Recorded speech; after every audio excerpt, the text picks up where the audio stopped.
Alrighty, Shabbat Shalom. Let us start in prayer. Dear Heavenly Father, we come before your throne and we bless you and thank you for another wonderful week. We thank you for the blessings you give us. We thank you, Father, for your word and opening up our mind to your truth. We pray, Father, for those who suffer in this world, and we pray your kingdom to this earth as is in heaven. We thank you for your Sabbath that's coming, and we pray we can enter your rest. And we pray, Father, for your true millennial Sabbath that's coming, where all the world will be at peace. So we ask your Spirit to guide and lead this study, and to open up our hearts and minds to what you want to share with us. And we give you all praise and honor and glory by the name and by the authority and by the shed blood of your Son, Yeshua Messiah, we pray. Hallelujah. Alrighty, we are back in the book of Daniel. I am back from a very, very good trip to Liberia. I wrote about it already, and I'm working on some video that I'll get out shortly that everybody can see some of the trip. So I won't say too much now. I want to get right into the study. It's been a couple of weeks that we've been off. We started in Daniel 1. I'm not going to recap too much of that. Really just set the stage for starting. But now, in Daniel 2, now we're really getting into the action. And Daniel is a very interesting book because the prophecies in Daniel, they are just so clear-cut. When you talk to Jewish people with messianic apologetics, many things in Isaiah, they'll go back and forth and they'll argue with you. They'll never argue with Daniel because they can't. The other thing that's interesting about Daniel is where do you place the book of Daniel? Some people put it in the writings, and yet Daniel was a prophet. We put it in the prophets because Yeshua said, as Daniel the prophet said. So that's another aspect of the book. There's a lot of mysteries in the book. And as we'll get into today, it really is a book about the end time. So, not to say that Daniel was not an important book for the last, almost 2,600 years, but now, just like Revelation, now the book is unsealed. So, it means more now than it ever did before, and we will get into it starting with Daniel chapter 2 and verse 1. It says, in the second year of the reign of Nebuchadnezzar was dreaming dreams, and his spirit was troubled, and his sleep was finished from him. Now, this is a little bit strange, because it says it's the second year of the reign of Nebuchadnezzar when this dream is happening. Yet, if we go back to chapter 1 that we did the last time, in verse 5, it says, and the king set to them the portion of a day in its day from the king's food and the wine of his drinking, even to rear them, talking about Daniel and his friends, 3 years, so that at their end they may stand before the king. So it sounds kind of strange if over here it's saying they need to be reared for 3 years, and then we get into chapter 2, and it's the second year of Nebuchadnezzar, and Daniel's already coming before him. They don't tell us here, but you could look in the history books, is that Nebuchadnezzar reigned with his father for 2 years. So this is actually when it's saying it's the second year of his reign, it's not taking that into account. And technically it would be his 5th year, and which means it would be Daniel's 4th year of captivity. So it's the 3 years have gone, it's the 4th year of captivity. He's still a young man, but we're going to see a lot is happening in here. Like I said, and I'll go over it when we go over some of these things in chapter 2 and chapter 7, chapter 8, chapter 9, chapter 11. I am not going to go into very, very detailed the historical aspect of the book of Daniel according to the scholars. If you want that, you can go online. You could get a book about that. But I do believe Daniel is a dual prophecy, historical from, as we'll see today, Babylon, Medo-Persia, Greece, and Rome. But as we're also going to see, it's mostly for the end time. That the things that we are talking about in Daniel are primarily for the end time. So those 4 entities were only types of what we're seeing in the end time. So that's what really the book is about. So like I said, as we get into these different, very, very detailed historical aspects, I'm going to touch on them, but I'm not going to go very, very deep into that. I want to talk about more of the end time things that are here, and it's amazing, some of these chapters. And chapter 2 is the beginning of it. This is it. This is the beginning of Nebuchadnezzar's dream, and this is what really sets the foundation for what we're doing here in the end time. And then it says, so Nebuchadnezzar was troubled and he couldn't sleep because of this dream he has. And the king said to call for the magicians, the astrologers, the sorcerers, and to the Chaldeans to declare to the king his dreams. And they came and stood before the king. So now Daniel is in this group, right, of not necessarily magicians or sorcerers, but he is an astrologer. Talked about that last week some, that Daniel knew because of the prophecy that was in the book of Numbers about there would be a special star that's associated with the Messiah. He gave the 70 weeks prophecy we'll get into when we get into Daniel 9. So he told them about this star, and that's why where did the Magi come from? They come from here. They come from Persia, They come from where he would have been the one telling them. But yet when we look at these other things, magicians are ones who practice necromancy. And sorcerers certainly is not something that's good. Leviticus 19 and verse 31. Leviticus 19 and verse 31. The Torah clearly talks against this. Leviticus 19 and verse 31 says, "You shall not turn to mediums, and you shall not seek to spiritualists to be defiled by them. I am Yahweh your Elohim." So Yahweh is telling us we're not to do this. If you go to chapter 20 right there in verse 6, "And the person who turns to the mediums and the spiritualists to go whoring after them, I shall set my face against that person, will cut him off from the midst of my people." So we know astronomy, which is trying to figure out the spiritual aspect of your life by the stars and the planets, is against Yahweh. It's evil. We know that necromancy and magic and sorcery is evil before Yahweh, like we read. But astrology, which is basically the study of the movement of the planets and the stars, is not something that is against Yahweh. Astronomy is, not astrology. Excuse me. Astronomy is not against Yahweh, which is the study of the planets and the stars. Astrology is the other way. Astrology is where people are looking at horoscopes and thinking their life is somehow being called to that. But it's interesting, the word in Hebrew for astrologer, right, is Asherphim in Hebrew, which comes from the root word nafesh. And what is nefesh? Nefesh, right? Nefesh is soul. Nefesh is to breathe, right? Spirit. So it is connected with that word. And probably in the beginning, of course, in Genesis 1, it didn't mean the same thing that it may mean later when people are putting all this mysticism into it. So let's go to verse 3 now. We'll continue with the story. "And the king said to them, I have dreamed a dream, and my spirit was troubled to know the dream. And the Chaldeans spoke to the king in Aramaic. O king, live forever. Tell your servants the dream, and we will reveal the meaning." I told this the last time when we were going over Daniel 1, that chapter 1 and 8 through 12 is written in Hebrew. From here, going all the way to chapter 7 is written in Aramaic. So it's very interesting when things are dealing with the Gentiles. It's written in Aramaic, which is actually even a form of Chaldee, the language of Chaldee. And when we see that it's about the Hebrews and the prophecies for restoration of Israel, it's in Hebrew. "The king answered and said to the Chaldeans, the word is certainly gone from me. If you will not make known the dream and its meaning to me, you will be cut into pieces, and your houses shall be made an outhouse. But if you make known a dream, you shall receive gifts and a present and great honor from me before me. Therefore reveal the dream and its meaning to them." So when you really think about this, and Daniel, like I said, in a lot of ways it's a very different book than almost any book in the Bible. And one of the things is this Nebuchadnezzar character here. He's a servant of Yahweh, right? Yahweh is using him to destroy the temple. He's not doing it on his own, but Yahweh, he's even called Yahweh's servant. Although he's certainly a pagan. He's certainly a Gentile and a pagan.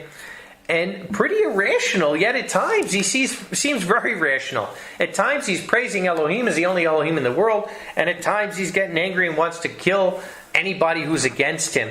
And if you remember the message that I gave about President Trump when he first became president, comparing him to Nebuchadnezzar. And wow, now that President Trump, this is his third year in presidency, I really think he's like Nebuchadnezzar. I mean, he is so much like Nebuchadnezzar. It's unbelievable. There's some form of spiritualism to him, yet he's got a really bad temper. He's against his enemies. If he doesn't get his way, you're fired. All this stuff. Now over here, these people, though, with their life, can you imagine? Now, granted, this dream, I'm sure it was terrifying. I'm sure, he was shocked by the dream. But to actually come to these people and say, either you tell me what the dream is or I'll kill you, is pretty radical. As a matter of fact, that's what they say in the next verse. Verse 7, they again replied and said, let the king tell his servants the dream, and we will reveal its meaning. The king answered and said, for I know that you buy time, that on account of all you see the thing is certainly gone from me. But if you will not make the dream known to me, there is one law for you. For you have agreed upon lying and deceiving words to speak before me until the time is changed. Therefore tell me the dream, that I shall know that you can reveal the meaning to me. The Chaldeans replied before the king and said, there is not a man on earth who can reveal the king's matter, because not any king, master, or ruler has asked such a thing from any magician or conjurer or Chaldean. Which is kind of strange too, that if these people are sorcerers and magicians, even when you look in Egypt, right? When Moses was coming and doing the miracles before Pharaoh, the magicians there were able to duplicate at least some of those miracles. You wonder why. It's by magic, right? By sorcery. But they were. And you wonder why here, their sorcery they couldn't. Which shows you they couldn't have been actually too good as sorcerers. They must have been deceiving the people to a degree. But at the same rate, you also wonder, why would Nebuchadnezzar be so quick to do this, right? Because if he kills all these guys, he certainly isn't going to get his dream told to him. Why wouldn't he say, I'll give you 30 days to tell me the meaning? But he's like, give it to me now or you're all going to die. It just shows the unrationality of him as a leader. And as we get into some of the other stories, particularly the story when he was eating grass for 7 years, we'll compare him more to President Trump and some of the modern day things that are going on here. And it says, and the thing that the king asks is rare, right? And there is no other who may reveal it before the king except the Elohim, whose dwelling is not with flesh. Then the king was enraged and angered, and he commanded all the wise men of Babylon to be destroyed. Can you imagine? And the law went out that the wise men should be killed, and they looked for Daniel and his companions to be killed. So you wonder if Daniel was pretty much the wisest of the wisest, why he wasn't there with these men originally going in. We don't know. But whatever the reason, he's not there. This is going out now, this decree, and now Daniel's going to find out about it. He says, then Daniel, and the law went out that the wise men should be killed, and they looked for Daniel and his companions to be killed. Then Daniel answered with counsel and insight to Arioch, the chief of the king's bodyguard, who had gone out to kill the wise men of Babylon. So what does Daniel answer? With counsel and insight. Just like I was saying in the message the other week, when we were talking about spiritual gifts and the ones that people have and the ones that are lacking, when we were talking about true judgment. And I said that discernment, out of all the gifts, is the least gift that we see among brethren today. And here's Daniel, a young man, right? He's only probably about 20 years old here, something like that, 20, 21, 22 max. He's finding out they're going to come and kill him, and what is he doing? He's answering with counsel and insight. He's using his wisdom. He answered and said to Arioch, the king's officer, why is the decree so urgent? That's what I was saying. Why so quick? Why not give them time before the king? And Arioch made the thing known to Daniel. And Daniel went in and asked of the king that he would give him time and he would show the king the meaning. And sometimes I think the problem we have today is that we read the Bible, even though we believe the Bible and we believe every story in the Bible, we read it like stories, right? We read it so much and we read it over and we're just reading, and we're not really filling in the picture. We're not really thinking of what's happening here, right? You read Daniel in the lion's den, as we're going to do, when we get to chapter 6, and how great it was, and he had faith in Yahweh. But you're not putting yourself in that situation where it's not a story in a book, where this guy's really there, and if his faith doesn't come through, he's going to be eaten by these lions. And the same over here. I mean, we read past this, right? Daniel went in and asked the king to give him more time and show the king the meeting. Do you realize Daniel's faith to do that? Here's this boy, maybe 20 years old, 21 years old. He finds out, he doesn't know nothing about it. He finds out that the king has some kind of dream. He can't remember it, and he's going to kill every single one of them. And yet Daniel has counsel and insight. And he goes in. He didn't ask Yahweh yet. He goes in with a surety that he's going to be able to get the dream from Yahweh without knowing first if he will or not. And I guess he figured, just like as we'll see in the next chapter with Shadrach, Meshach, and Abednego, that when they were told to bow down before the king's statue, and the king was ready to throw them in the fire, and then he gave them one last chance to change their mind, he said, look, you're the king, you can do whatever you want, but we're just letting you know, no matter what, you can throw us in that fire, you can cut off our heads, we are not going to bow down to that statue. It's plain and simple. Now, I was going over this last week about the spirit of compromise, because we live in a world of compromise, and people don't even realize. And I say Babylon, we know that Mystery Babylon is United States of Babylon. But at this point in time, where we're at the end of Babylon's reign, Babylon is being destroyed because Babylon has taken that system to the whole world. So it's not just in America where you have this facade of life in everything. It's all over the world. Because all over the world is this facade of internet, this facade of reality TV, and all the stuff in the world is one big reality TV set. And like I said, people really in the world today, they're not realizing what is reality and what is fake. And over here, one thing is that we get from this book is two things that we're getting so far. Number one, that these boys would not compromise. We saw it in chapter 1. No matter what was going to happen, they were not going to compromise, even to their death. And they're not old men that are 80 and 90 years old that figure they're going to die anyway. They're young boys coming in, figuring, we're either going to die or Yahweh's going to protect us, but we are not going to compromise, period. The second thing is the faith to believe that Yahweh's going to back them up. And not necessarily with what they want, right? Like Stephen. Stephen had just as much faith as Daniel, and Stephen was stoned to death as a young man, probably around 30 years old. Stephen from the book of Acts, right? Chapter 7.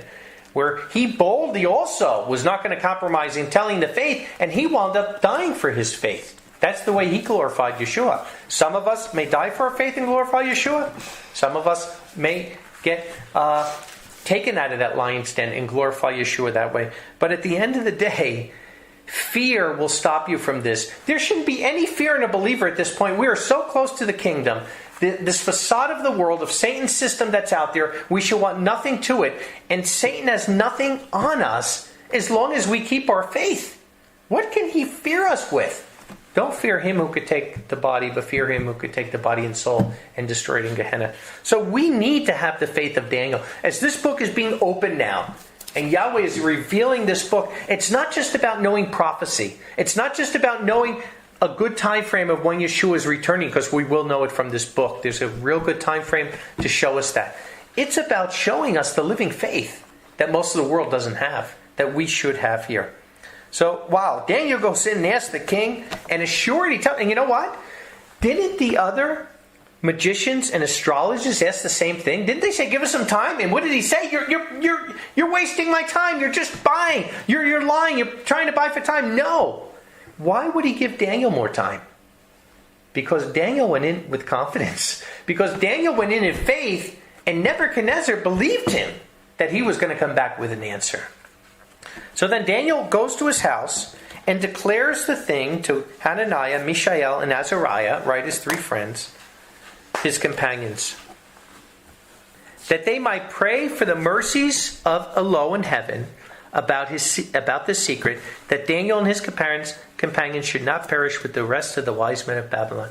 So think about this. The next time you have a problem and you don't want to ask people for prayer, because here's Daniel, right, who had all the faith in the world, to go in there and tell Nebuchadnezzar, no, I'll go before Yahweh and I'll get you your answer. And then when he comes out, what's the first thing he does? He goes to other brethren and asks them to pray with him. Because collective prayer is powerful, right?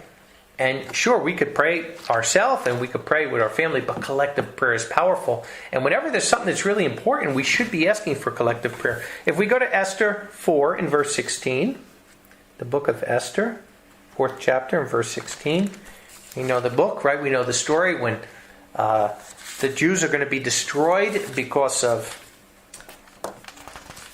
Haman, evil Haman. And then look what happens. Verse 15, Esther said to take back to Mordecai. So this is what she's saying, to go back and tell Mordecai when he's asking her to go for the king on behalf of the people. She says, go gather all the Jews being found in Shushan and fast for me. And do not eat or drink 3 days, night or day. My maidens and I will also fast in this way. And so I will go into the king, which is not according to the law. And if I perish, I perish. Right? Because if you go before the king and he doesn't call you, even if you're the queen, that's the end of it. Unless he puts out the scepter to you. So here it is. This is what's going on. And yet she went in there because she had the faith to do it. But what did she do? She knew she was human. She knew she was weak. And she went and she asked for the people to fast and to pray for her and with her. The same thing here with Daniel. So this is, as we're going into the end time here, we've turned a corner. And I'm going to start giving messages very soon on the wilderness, new messages, all the way up into the feast. I have many messages at Sukkot also to give on this. But as we're getting into this time, we got to realize that the day has changed. We got to realize the cloud has moved. We got to realize we are in a new time in the end times here. We're in a new time in the end times here. And we have to embrace this. And a big part of that is having a living faith. Never wavering or doubting. Never having fear is not even a word that's in Hebrew. It shouldn't be a word in our vocabulary. But at the same rate, not doing it out of pride or self-righteousness, because I've seen a lot of people do that, even when they're sick. Oh, I know I'm going to be healed. I know I'm going to be healed. And then they're dead a short time after that. It's not about knowing you will be healed. It's knowing you can be healed. It's knowing that Yahweh is sovereign. He's in control. And whatever he doesn't know us anything. So it's not meaning what we want is going to come out. It's meaning whatever comes out, we trust him. We never bring doubt to anything because whatever happens is his will and all we do is go with it. So when the cloud moves, we go with the cloud because we're not the one making the agenda. We're the one trying to follow in the footsteps. So this is the time we're living in now, and this is the time that we're learning from Daniel and his friends. And then we get into verse 19. Then the secret was revealed to Daniel in the night vision, and Daniel blessed the Eloah of heaven. Daniel answered and said, Blessed be the name of Elohe forever and ever, for wisdom and might are his. And he changes the times and the seasons. Right? That's a really interesting scripture. He changes the times and the seasons. Yahweh's the only one, right? What does it say when they were asking Yeshua when his return is? What did he say? It's not for you to know the times and the seasons that the Father put into his own hands, that not even the Son knows. I think he probably knows now. He didn't know at that time, but I bet you he knows now when it is. But he says there are things that only the Father knows. He changes the times and the seasons. He causes kings to pass away, and he sets up kings. He gives wisdom to the wise and knowledge to those who know understanding. So Yahweh is sovereign in everything. So it's not about us thinking we know what he's going to do. It's about us accepting what he is doing. In Daniel 4:17, he says, This matter is by the decree of the guarding cherubs and the command by the word of the holy ones, so that the living may know that the Most High rules in the kingdom of men and gives it to whomever he wills, and he sets up over it the lowest of men, right? Maybe that was a prophecy about President Trump. That's what they try to say. He's not like any other president. But Yahweh sets up over the kingdoms whoever he sees fit. So there's no accidents. And it's really, really interesting because you could pretty much guess with this global government that we're going to be getting into here shortly, you could pretty much guess over the last probably even close to 50 years, there really haven't been a lot of surprises as far as presidents. I wasn't around when JFK, John F. Kennedy, was president. Wasn't even born yet. But maybe that was a surprise at that time. But I know when you're going into President Johnson and President Nixon, Ronald Reagan, Jimmy Carter, and then the Bushes, certainly from the Bushes and Clintons and the other Bush, there's been no surprises whatsoever. Obama, he was groomed as a young man because everything's been part of this New World Order plan. And then all of a sudden comes along President Trump, who was not part of that plan. And he's not a globalist, So he may have his faults, but he certainly isn't a globalist. And now we're in new uncharted territory, because now it gets exciting, because it's not the same old thing that they're doing. And now Yahweh is doing something. So now Yahweh's involved. And I find it exciting because if Hillary Clinton would have won the presidency, I think we'd be in a whole different situation here now. And probably either in World War III already or really, really close to these things. But Trump has given, President Trump, Yahweh has given a whole new reprimand for this. And we'll talk about that in another message with the 7 good years and 7 bad years. But we see that the point of it is that Yahweh puts in whoever he deems to be the person he wants in there. So back now to verse 22 of Daniel 2. He reveals the deep and secret things, right? Yahweh reveals them. What does it say? It's Yahweh's pleasure to hide a matter, and it's the king's honor to seek it out. He reveals the deep and secret things. He knows what is in the darkness, and the light dwells in him. Wow. I thank you and praise you, O Elo of my fathers, who has given me wisdom and might, and has made me know what we ask of you. For you have revealed to us the king's matter. Then Daniel went into Arioch, whom the king had chosen to destroy the wise men of Babylon. He went and said to him, "Do not destroy the wise men of Babylon. Bring me in before the king, and I will show the meaning to the king." Then Arioch quickly brought Daniel in before the king and spoke this to him. "I have found a man of the captives of Judah who will make the meaning known to the king." So what does this show you too? This shows you that Arioch has to trust in Daniel, right? Because for him to be able to go into the king and say, "Wait a second, I found a guy," how does he know? What if Daniel comes up with a dud and it's not true? Then Arioch's also, his head's going to, what you bring me this guy for? Right? So he's also got to trust in Daniel. And it shows our reputation. It shows how important our reputation is. Because if your reputation is good, then when you say something, people are going to listen. If your reputation is bad and you don't go by your word, then nobody's going to trust you. Right? So here he is. He tells him he found a man here who can tell the meaning. Verse 25. Then Arioch quickly brought Daniel in before the king and spoke this to him. "I have found a man of the captives of Judah who will make the meaning known to the king." The king answered and said to Daniel, whose name was Belteshazzar, that's what they're calling Daniel, that's what the king named him, "Are you able to reveal to me the dream which I have seen and its meaning?" Daniel replied before the king and said, "The secret which the king has demanded cannot be shown to the king by the wise men, the astrologers, the magicians, or the stargazing ones. But there is a Elo in heaven who reveals secrets and makes known to King Nebuchadnezzar what shall be in the latter days." So if you go to Genesis 40 and verse 8, we see the same thing with Joseph. Joseph's dream, or Pharaoh's dream with Joseph. Genesis 40 and verse 8 said, "And they said to him, 'We have dreamed a dream, and there is not one to open it.' And Joseph said to him, 'Do not interpretations belong to Elohim? Now tell it to me.'" And I said this years ago when people asked, why don't we see as many miracles as happened in the first century? I mean, recently we're seeing a lot of them.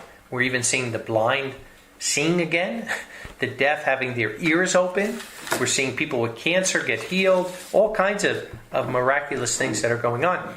But for years, we didn't see so much of it. I saw it in Israel, but I would travel and people would ask, why don't we see it so much? And I would say, one of the reasons why we don't see that is because you have to be a mature believer for Yahweh to allow you to be an instrument to Him.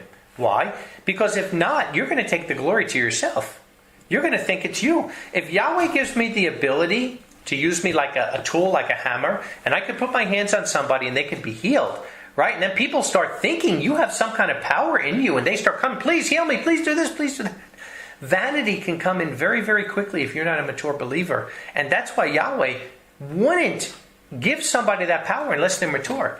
And these men here are mature, that they see, no, it's not me, it's Yahweh. And as we get older, I think we mature more.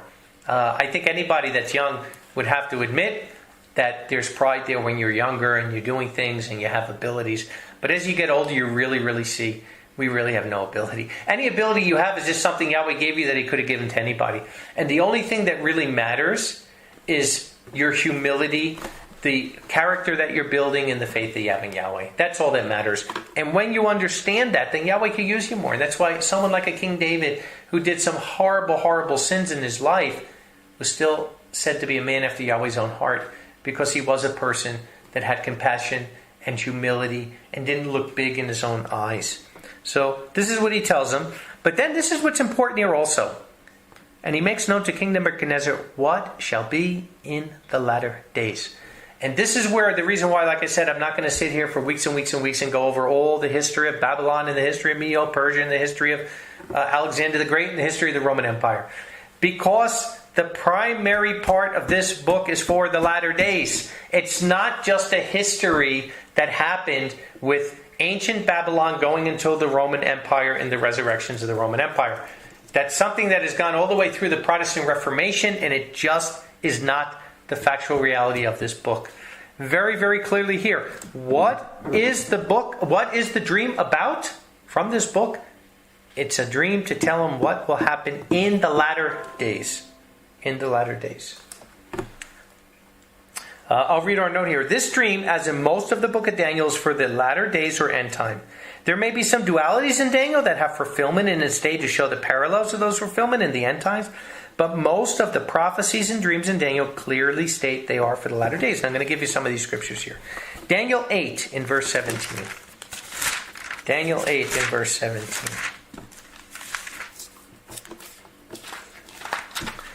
And he came beside my place, and when he came, I feared and fell on my face. But he said to me, O son of man, understand, for the vision is for the time of the end. Go down to verse 26, same chapter. And the morning and evening vision was told as true, but you shall shut up the vision, for it is for many days. It is for many days. Go on to Daniel 10 and verse 14. Daniel 10 and verse 14. Now I have come to make you understand what will happen to your people in the latter days, for the vision is yet for many days. Okay, it's the latter days. And one more over here, Daniel 12, 11 through 13. Daniel 12, 11 through 13. And from the time of the continual sacrifice shall be taken away, and the abomination of desolation set up. There shall be 1,290 days. Blessed is he who waits and reaches to the 1,335 days.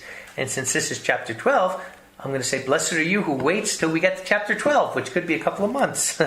But you go on to the end, for you shall rest and stand for your lot at the end of the days. So this is where most of the historians miss it. This is where a lot of the pastors miss it. They don't understand that the only reason why some of this stuff had a historical parallel was to show us what we could see today as we look at some of these kingdoms, like Babylon, right? That Babylon's a head of gold, and we see that it was a prosperous, rich empire, the way modern day America Babylon is the same, and we can compare the two. But this is for the end time, and here we are. And that's what makes it exciting, because now this book is opened.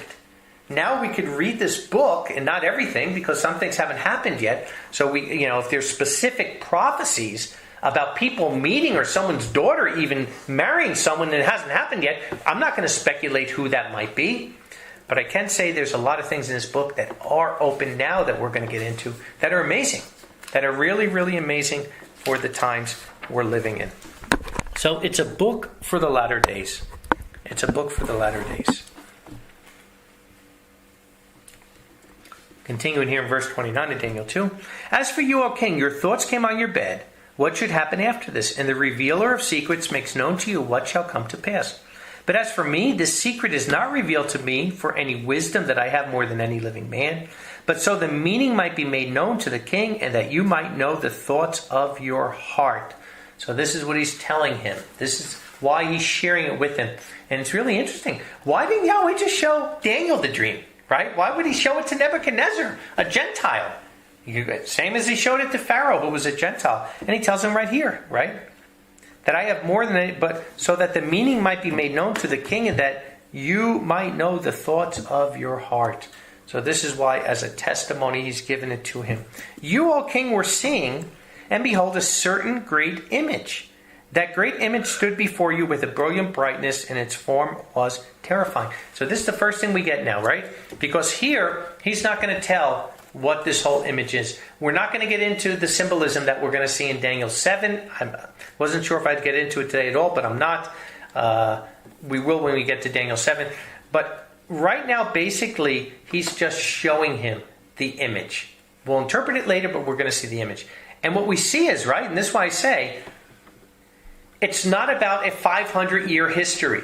That's not what this is about here, or a 600-year history, or maybe even a 1,000-year history. Because there's one image. There's only one image. So these four parts of this image are part of the same image. So in the end time, there's one image here, and we'll see what this is in a minute. The head of the image was of fine gold. Its breasts and its arms were of silver. Its belly and its thighs were of bronze, and its legs were of iron. Its feet were partly of iron and partly of clay. I'll read our note here again. There is one image made up of four different entities. This is showing that in the end time there will be one global world empire, but with four different entities leading it at different periods until the end. The fact that the empire will go from gold to silver to bronze to iron shows that as the end time will progress, things will physically and economically get worse and worse until the end. And we're on that cusp right now. I am working on something for our congregations and our communities about quickly starting this year for the Shemitah, already starting to store food and put things together, because when these 7 good years are over and we hit those 7 bad years, they are going to come like a boulder on this world who's not just expecting it. And what's interesting is we've lived so long now. We're living in 70 years in this Babylonian system, which everything is about money. It doesn't matter whether it's politics. It doesn't matter whether it's religion. Every single thing is about money. Pastors, it's all about money. Everything is about money. And when Babylon falls, people don't realize how quick we're going to go to silver and then to bronze and then to iron, right? Silver is, if you look now, gold is around $1,400 an ounce. That's a lot of money for one little ounce of metal. Silver is only $15 an ounce. So the difference between gold and silver is major. And then bronze is way less than that, and iron isn't, iron you use for scrap metal, you give it in. So when this happens, it is going to move very, very quickly, and the world as we know it today, and people running to and fro, and all of this pleasure seeking will be gone when Babylon's gone. That's part of the Babylonian society and the Babylonian system. And then in verse 35, he says, then the iron, the clay, the bronze, and the silver, and the gold were together crushed to pieces. All together, right? It's one image. It's not over 1,000 years. It's one image that's all there at the same time, and it's crushed to pieces, and they became like the chaff of the summer threshing floors. And the wind carried them away, so no place was found for them. And the stone that struck the image became a great mountain and filled the whole earth. Right? Clearly, we'll see from verse 44, this is the kingdom of Yahweh coming. So how could this be historical of Babylon, Medo-Persia, Alexander the Great, and the Roman Empire when it's Yeshua's return that destroys these 4 kingdoms, and all 4 are there at that time? So these are 4 kingdoms in the end time, and we're going to talk about who they are. Because they're all part of this global United Nations beast power. And I don't know when Babylon falls if they're going to call United Nations. They might change it and call it something else. But it'll be a global government. We already know it. It's already there. All this stuff is already set up. And how does it get destroyed? By a stone that struck the image, became a great mountain, and filled all the earth. He's talking about the kingdom of Yahweh. Let's go into a couple of scriptures to see this. Revelation 17:9. Just want to show you that mountains in Bible in the Bible do represent large landmass, like with Babylon. She sits on 7 mountains, 7 large land places. Revelation 17 verse 9. Here is the mind having wisdom. The 7 heads are 7 mountains where the woman sits on them, meaning 7 continents of the world. That Babylon is controlling the whole world. Here, though, the stone that struck the image became a great mountain and filled all the earth. Clearly, it's talking about Mount Zion. That's where Yahweh reigns from. That's where Yeshua will reign from. So Isaiah 11:9. Isaiah 11:9.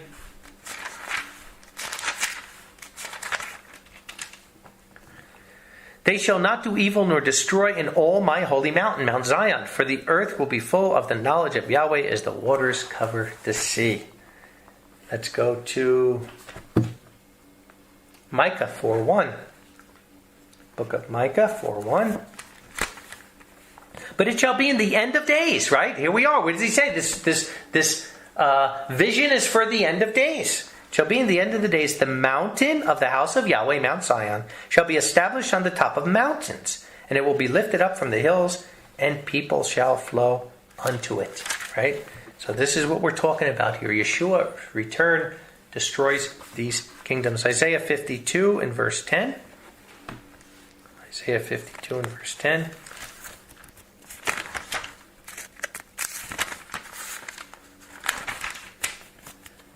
Yahweh has bared his holy arms in the eyes of all the nations, and all the ends of the earth shall see Aleph Tav, Yeshua our Elohim.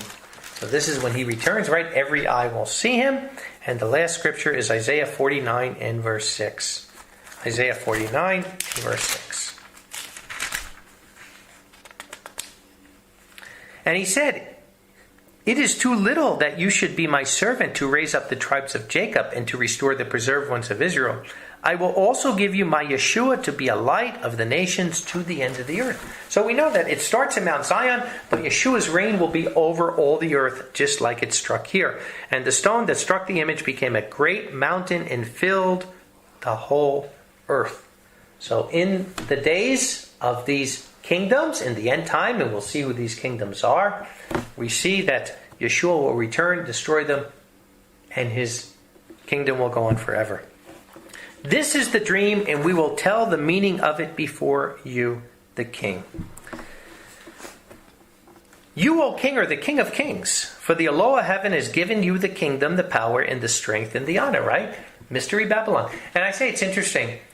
I don't know how anybody can't see that America is end-time Babylon. Number one, there's no such thing as a church. There's no word church in your Bible. Church is a pagan name. To try to say that Babylon is a church is ridiculous. When 12 times it says it's a nation. And not only is it a nation, it's a nation with the most powerful military in the world. It's a nation that is filled with pleasure seekers. But it's also a nation that is the most powerful economic steam engine that has ever been.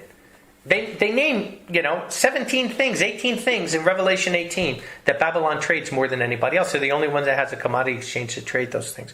So I don't know how anyone can't see. And we're in the end of their 70-year reign. Where Babylon's ready to get destroyed. Before this, when Babylon started, after World War II, and this whole thing was set up to the World Bank and International Monetary Fund, I went over these statistics before, that America basically controlled half to 3/4 of all the world's resources, including gold and silver and magnesium and all these things that they did. So I don't know how anyone who is honest with it can't see that America is end-time Babylon. We have lesson 15 on that if somebody wants to go over that. But he's saying him to hear, that he is the one. And wherever the sons of men, the animals of the field, and the birds of the sky dwell, he has given them into your hand and has made you ruler over them all. You are the head of gold. Babylon's the head of gold. That's why the poorest person in the world today is living better than a king did, 1,000 years ago. Just look at indoor toilets. Kings didn't even have that thousands of years ago, right? Because of modern technology, the poorest people in the world today are living better than kings did because of Babylon, that Babylon brought all these things to the world. Babylon is the head of gold. And in your place will rise another kingdom lower than yours, Medio-Persia. We'll see, that's the second kingdom. Who is Medio-Persia? The Medes and the Persians, just look on a map, it's the Russians and the Iranians, right? Who is coming against America right now? The Russians and the Iranians. And we'll see also with the great dragon, who is China. China with them. And then the third kingdom of bronze, who we see is named as Greece, the EU. And then the fourth kingdom, the kingdom of iron, which was the type, was Rome, because they were the first world empire. But in the end, it's world government. So it's not one nation, it'll be a world government, something, like I said, they'll use United Nations, or they might call it something else, but it'll be a world power. And we'll see as we get to Daniel 7, it talks about 7 heads and 10 horns. We'll see how that all sets up with the United Nations. And in your place shall rise another kingdom lower than yours, and another third kingdom of bronze, which will rule on all the earth. And the fourth kingdom will be as strong as iron, inasmuch as iron crushes and smashes all things. And as the iron that shatters all these, it will be crushed and shattered. So, like I said, in Daniel 7, we'll get into specifics of all this. Right now, I'm just going over the dream itself. But we see the 4 kingdoms that are there. Babylon, USA, Russia and Iran, the EU, and then world government that comes from there. And as to that you saw, the feet and the toes were partly of potter's clay and partly of iron. The kingdom shall be divided, but there shall be in it the strength of iron, because you saw the iron mixed with clay of the potter. And as the toes of the feet were partly of iron and partly of clay, so the kingdom shall be partly strong and partly fragile. And as you saw the iron mixed with the clay, they shall be mixed with the seed of men, but they shall not adhere to one another, even as iron does not mixed with clay. And this is really interesting because the end times started after World War II. World War I was supposed to be the war to end all wars. It didn't happen. World War II came. Out of World War II came what? It came Israel being a nation again, 1948, which is the major sign of the end time. Watch the fig tree. Israel's the fig tree. But we don't talk so much. We talk a lot about Israel, right? Because that's important. That's the main biblical sign. But also over here, we have to look at, in 1945, United Nations started. That's when it started. So did the World Bank, so did the International Monetary Fund, and all the things of Babylon that was created out of there. So all of this started at the end of World War II. So why does he say, about the kingdom will be divided, and it'll be partly strong like iron and partly weak like clay, and like the same, and he says that these are men, but as they do not adhere to each other, as iron does not mix with clay, and it literally says, that they are men. What does he mean by this? Well, at the end of World War II, and I'm going to read it over here, in our verse, in our number 5 footnote, it says, when this end-time global government was established by the United Nations after World War II, Dwight Eisenhower from the USA sat down with Nikita Khrushchev and divided Europe. We know that. Half of it went communist, half of it went socialist. The socialist part became strong and the communist part was weak and eventually fell, but they did not mix with each other. Eisenhower, ironically, means iron, and Khrushchev means clay. So very interesting. Wow, you can't have a more direct fulfillment to the scripture than even the name of the 2 men who did this. One was named iron and one was named clay. The 2 men that literally divided Europe up and did that. So amazing that that's exactly how it happened. Then look, verse 44 again. And in the days of these kings, right? In the days of these kings. So is this something that's happening over 1,000 years? No. When these kings of these 4 different entities are set up, the Elo of heaven shall set up a kingdom which shall never be destroyed, and the kingdom shall not be left to other people. It shall crush in pieces and make an end to all these kingdoms and shall stand forever. So this is not historical. In the days of these kings, and right now all 4 of these entities are here. We'll see that when we get to Daniel 7.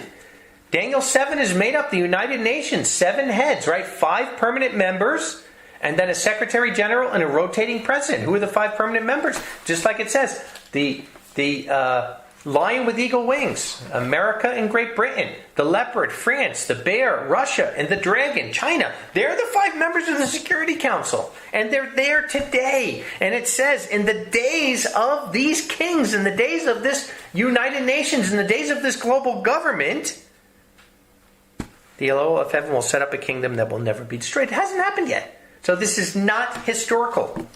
Only in part, of course. The historical part was a type. But here we are today, as Yahweh is opening up the book. Because you saw that the stone was cut out of the mountain without hands, and that it broke the iron, the bronze, the clay, the silver, and the gold in pieces, the great Eloah has made known to the king what shall occur after this. And the dream is certain, and the meaning of it is trustworthy, right? The dream is certain, and the meaning is trustworthy. Daniel 12 and verse 4. Daniel 12 and verse 4.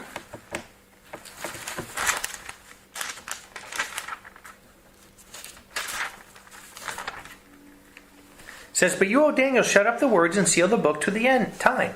Many will travel back and forth, and knowledge will be increased. So, he says the dream is certain and the meaning is trustworthy, and it's for the end time. The book is to be sealed until the end time, and what does he say? What's one of the signs? People will be traveling back and forth. I was saying that to Elder Mutai when we were just on this recent trip. You know, I took 8 different airplanes in all different countries, the poorest countries to richer countries. It didn't matter where I was. It didn't matter if it was the poorest country or the richest country. Every single plane was completely packed. Every airport was completely filled. I mean, it amazes me where people in the third world that are making $1 a day get money to travel on airplanes. But every single place you go in the world is the same way. There has never been travel. There was an article I sent in one of our world news updates a few weeks back about how the airline industry almost can't even handle it. The amount, the millions and millions and millions of people that are traveling every single day and every single month and every single year. But it's due to that and knowledge being increased, you know. I mean, if you think about that, I mean, it's mind-boggling. We're so used to it that we say, oh, yeah, well, before they didn't have airplanes and they didn't have cars. Just think on the basic level, right? Before 100 years ago, did the basic person on this earth know what a coral reef looked like? Did they understand what stars look like or can see it through telescopes? And most people have a telescope that can see up there. But when you look today through things like the BBC and these other programs and videos that are made, you can actually go anywhere in the world. You can go to the polar caps and you can see the polar bears and you can see everything in this world. The knowledge that's there to the average human being has never been like that ever in the history of the world. The things that we know, you know, are more than anything. And it goes back to that. And it's all for the end time. It's for the time that we're living in. Verse 46. Then King Nebuchadnezzar fell on his face and worshipped Daniel, and he commanded an offering, even to offer incense to him. Now this is kind of amazing, right? If you really think about it, here's Nebuchadnezzar, right? This really proudful king that likes to, we're going to see in a couple, even the next chapter, he likes to make these big golden images to himself. I think a Trump Tower, it's all gold. Trump's apartment, President Trump, is all made of gold. They have that in common too. President Trump and King Nebuchadnezzar, they both loved gold. But here it is, this king who loved gold, he loved himself. He's ready to kill every person because they can't tell his dream. He prostrates himself and bows down and worships Daniel. It says, the king fell on his face and worshipped Daniel. What does that tell you? What does that tell you? Verse 47, the king answered Daniel and said, your Elohim truly is Eloah of Elohim and master of kings and a revealer of secrets, since you could reveal the secret. That he worships Daniel for revealing it, and he worships Yahweh as the Eloah heaven. And can you imagine? Today, you can't even read a verse in a school. You know, everybody wants to say freedom of religion, and they all want to say that they're Christian, they're this. But then you can't even read a verse. Do you really think there's any world leader in the world today, anywhere, name me one country that there's a world leader who truly believes in Yahweh that he would do this? That if a real prophet came to him and gave a prophecy that he would change something, stop a war, start a war, do whatever. No, because they don't believe. None of them believe. That's why I say it's a form of religion, but they're denying the power thereof. It's all a sham. It's all Babylon. It's all a big facade. But nothing is real except the true believers. And that's why Yahweh says, if it wasn't for the true believers, he'd wipe everybody out. But for the believers' sake, he won't. So Nebuchadnezzar does this. And you want to know something? If you look back in Israel, all throughout the years of ancient Israel, did they follow the prophets? No. They stoned the prophets. They killed the prophets. Their own prophets that Yahweh sent that they knew came from Yahweh. When that prophet came, did they bow down to Jeremiah or Isaiah and say, wow, they tried to kill him? Let's go and just look at one example. In Jeremiah 19. Jeremiah 19. What happened to Jeremiah, when he just gave the same? Because remember, Daniel is not prophesying to Nebuchadnezzar good things. He's saying your kingdom is going to end, and then there's going to be somebody else who overtakes you. And what does Nebuchadnezzar do? He bows down and worships him because he believes it. And yet we go to Jeremiah 19. Jeremiah 19. Verse 14 and 15, right? And this is when Jeremiah is prophesying because of the sins of Israel, what's going to happen to them. And look what happens. Then Jeremiah came from Tophet, where Yahweh had sent him there to prophesy. Right? So Yahweh sent him. They know he's a prophet of Yahweh. And he stood in the court of the house of Yahweh, and he said to all the people, so says Yahweh of hosts, the Elohim of Israel, behold, I will bring to this city and on all its towns all the evil that I have spoken against it, because they have stiffened their necks in order not to obey my words. So that's pretty clear what he's telling them. Now, did they bow down and worship him? Did they say, oh, Jeremiah, we're going to worship you because you come from Elohim? No. Look what happens. Chapter 21 and 2. When Pashur, the son of Emer, the priest, who also was chief officer in the house of Yahweh, so this is actually a priest, a Levite, heard Jeremiah prophesying these things, then Pashur struck Jeremiah the prophet and put him in the stocks in the upper Benjamin gate, which was by the house of Yahweh. No, he strikes him and puts him in the stocks. And then look at verse 7. O Yahweh, you have deceived me. Yea, I was deceived. You are stronger than I, and you have prevailed. I am a laughingstock all day long, and everybody mocks me. So here's a real prophet of Yahweh, and they're mocking him. They're mocking him. For whenever I speak, I cry out, I proclaim violence and ruin. For the word of Yahweh has been to me a reproach and mockery all day long. And I said, I will not mention him or speak any more in his name, because he was so tired of being mocked and treated this way. But his word was in my heart like a burning fire shut up in my bones. And I was grieved of holding in. And I was not able to not speak. And I heard the slanders of many. Terrors all around, exposed. Yea, let us expose him. Every man of my peace watched for my fall, saying, perhaps he will be lured away, and we will prevail against him, and we will take revenge on him. Wow. So this is what the prophets had to do. Even Yeshua, remember what Yeshua said? Oh, Jerusalem, Jerusalem, you killing the prophets and stoning those sent to you. I wish I could have grabbed you like a mother hen, but you refused it. So even Israel, that actually was the people of Yahweh, they didn't even do what Nebuchadnezzar did because they never believed. That's Israel's problem. Hebrews 3, what does it say? Why didn't they enter into the promised land? For lack of faith. And remember, everything's getting back to the wilderness now. And I say there's no way to the promised land except through the wilderness. And one thing we got to learn in the wilderness is that is the big lesson, that they lacked faith. And faith is not something you work up. It's not something you say. It's something you do. The deeds is the evidence of your faith. That's what the book of Jacob says. You shouldn't even have to think about it because it's burning in your heart. There's only one thing that's true, and everything else out there is a facade. And what are you living for? You're living for the facade, or you're living for the truth? So here we see, right, that this king gives honor to Daniel, a pagan, Gentile king, and Elohim's own people through the ages have stoned and killed his own prophets because they didn't want to hear the truth. Verse 48, then the king made Daniel great and gave many gifts to him, and he made him ruler over all the province of Babylon and chief of the prefects over all the wise men of Babylon. I'm not going to go there, but if you're writing notes, Genesis 41, 39 through 44, because it's the same thing that happened to Joseph, right? Same thing. That Pharaoh, after Joseph interpreted the dream, he said, and how did Pharaoh know? Think about it. Joseph comes to Pharaoh and he says, Well, this is your dream. There's going to be 7 good years and 7 bad years, and the dream is 1. And during the 7 good years, you better stock up food because when the 7 bad years come. And Pharaoh believed them. Everything they did for 7 years was in the belief of Joseph's dream. He believed it. He believed it. And here we are in the end of days. And we're at the same point. This is paralleling itself. We are at the same point right now.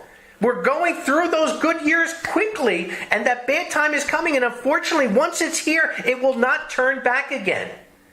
And this is why if we believe the deeds of the evidence of our faith, we better start. And I'm not talking about going out and being a preppy, or whatever they call it, prepper, and storing all this food and all this other stuff. Not to say there's anything wrong with it, because we will have a plan for our communities and kibbutzes.